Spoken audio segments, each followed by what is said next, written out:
Hi, my name is Lyla Latiff. I am a practicing advocate and I'm a lecturer at the University of Nairobi, where we do a lot of research around taxation, fiscal policy, and the way forward for African countries going forward.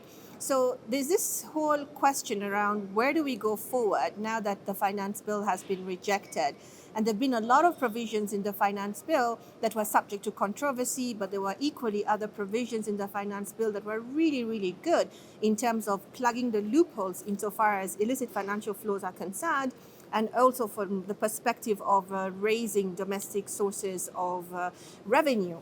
Now, where do we go forward from here, right? I think there's a lot of discussion about the impact of taxes and the sort of redistribution that the taxes that we collect can have an impact on public services and also social welfare going forward. So what do? I think what we need to do is to really engage. And by engagement, it's not just engaging the general public per se, but it's also to bring into the room specific experts and key stakeholders that really understand the economic well-being of a society, what it means from the national level, from the regional level, the continental level, and also the international discussions that are taking place that are going to have an impact on fiscal policy in Kenya.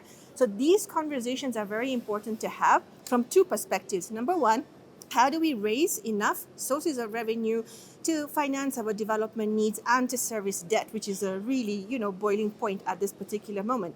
And the other issue is like, how do we curb illicit financial flows? Now, what I want to discuss in terms of going forward is the DRM aspect.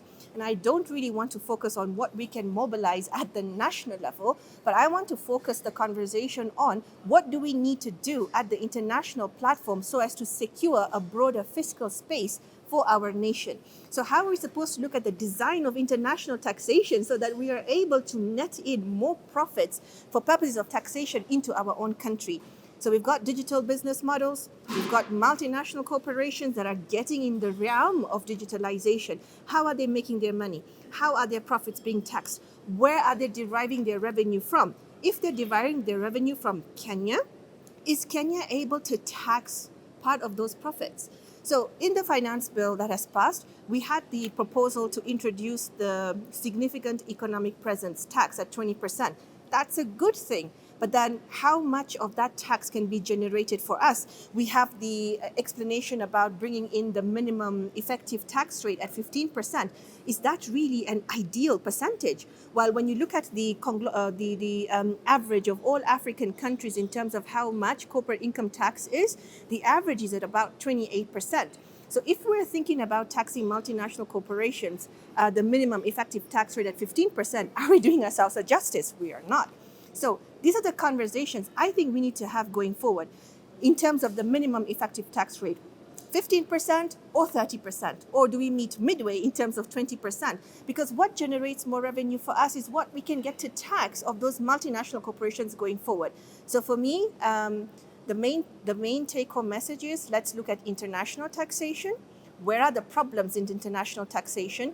Let's fix them.